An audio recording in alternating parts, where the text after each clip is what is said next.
Hendaklah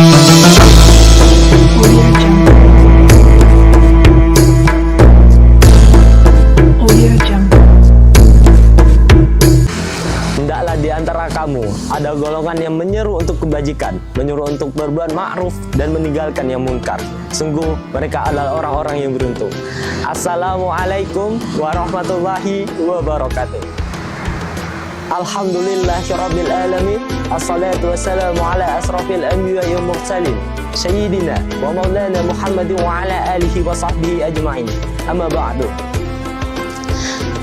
Sebelum banyaknya kalimat yang keluar dari lisan ini, marilah kita senantiasa mendekatkan diri kepada Allah Subhanahu wa Ta'ala, menanamkan rasa cinta yang mendalam, karena Allah telah menjamin kita untuk menikmati segala rezekinya, menjamin kita untuk bisa beribadah dengan maksimal.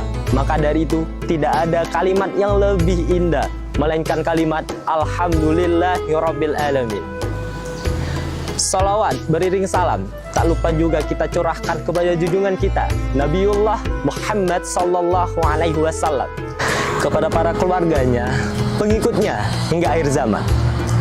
Teman-teman semuanya, seperti yang kita tahu bahwasannya masih banyak sekali saudara-saudara kita yang belum berkecukupan. Bahkan untuk makan saja mereka belum mampu. Maka dari itu, salah satu cara untuk menurunkan tingkat kemiskinan ialah dengan membayar zakat. Terlebih lagi, sebagai kewajiban kita sebagai seorang muslim, dengan kita membayar zakat, maka kita berkontribusi dalam penurunan tingkat kemiskinan di daerah kita. Kita mengutip dari zaman Khalifah Umar bin Abdul Aziz. Pada zaman itu, bahkan petugas zakat kesulitan untuk mencari penerima zakat karena kemiskinan menjadi sangat aneh dan tidak lumrah pada zaman itu. Zakat adalah kewajiban kita sebagai seorang muslim, terlebih sebagai salah satu rukun Islam. Maka dari itu, wajib bagi seorang muslim membayar zakat sesuai dengan yang tertulis dalam Al-Quran surah Al-Baqarah ayat 43. A'udzubillahi minasyaitonirrajim.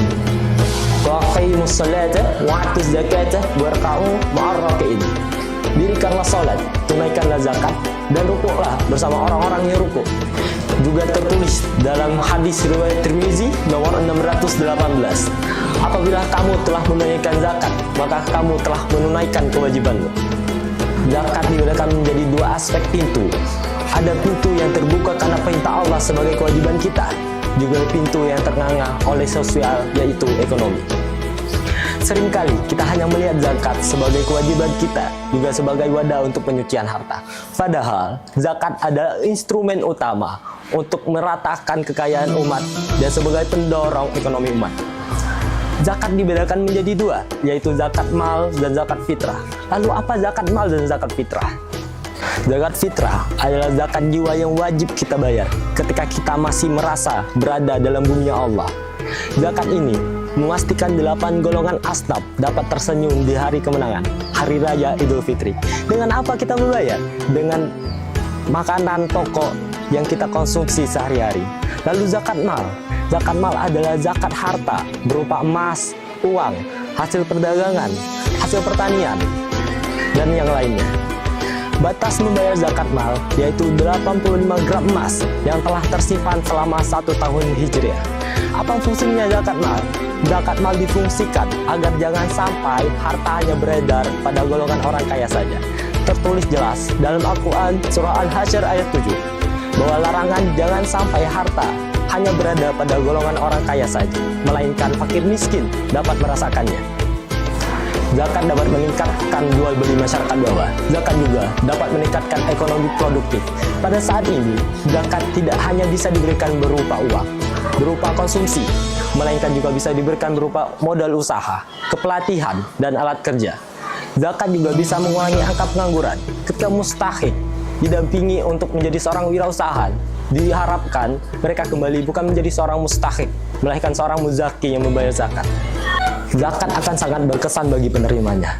Dan jangan sampai kita takut untuk membayar zakat, karena Allah telah menjanjikan kita, dengan kita membayar zakat, kita tidak akan dimiskinkan, melainkan ditambahkan keberkahannya juga jumlahnya. Zakat dapat meningkatkan ekonomi yang signifikan. Zakat harus diarahkan pada zakat yang produktif. Misalnya, kita tidak hanya bisa memberikan ikan, kita juga bisa memberikan alat tangkapnya berupa jaring dan pancing. Zakat jenis ini dapat membuka lapangan pekerjaan, juga dapat memutar roda ekonomi. Teman-teman, mari tunaikan zakat dengan ikhlas dan niat yang baik. Dengan berzakat, kita tidak hanya menjalankan kewajiban kita sebagai seorang muslim, juga kita berkontribusi dalam peningkatan ekonomi umat. Semoga zakat yang kita keluarkan bagian dari cara kita untuk mendekatkan diri kepada Allah Subhanahu wa Ta'ala. Karena melamban bukanlah hal yang tabu, karena itu yang kau butuh. Bersandar, hibahkan bebanmu, sebutlah namanya, tetap di jalannya. Kelak kau mengingat, kau akan teringat. Kelak kau mengingat, semoga kita semua selalu teringat. Ya ayyuhallazina amanu azkurallaha zikran katsira.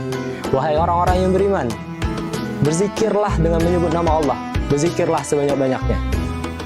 Jujur, ini juga pengingat bagi saya pribadi yang sering sekali overthinking. Yuk, kurangi ghosting kebaikan, tingkatkan progres ibadah. Sebelum saya akhiri, tentunya saya ingin mengucapkan banyak-banyak terima kasih dan permohonan maaf yang sebesar-besarnya dengan 33 kali kata maaf apabila ada perkataan yang tidak selayaknya keluar dari mulut orang yang lemah lagi hina ini. Akhirul kalam, semoga kita selalu dekat di sisi Allah Subhanahu wa Ta'ala. Wassalamualaikum warahmatullahi wabarakatuh.